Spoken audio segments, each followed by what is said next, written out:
Hello everyone, আশা করি আপনারা সবাই ভালো আছেন। আমিও ভালো আছি। দেখেন, সত্য কখনো চাপা থাকে না।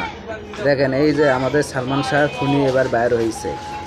দেখেন, প্রায় 25 বছর আগের ঘটনা দেখেন আবার তুলে ধরছে। এই কারণে বলি, সত্য কখনো চাপা থাকে না। একদিন না একদিন সত্যটা ফাঁস হবে। দেখেন, কতদিনের ঘটনা, মানুষ জানে এটা ভুলেই গেছে। কিন্তু দেখেন, এই বিষয়টা আবার সে পুনরায় আবার সে তুলে উঠছে। দেখেন, এই কারণে বলি, সত্য কখনো চাপা থাকে না।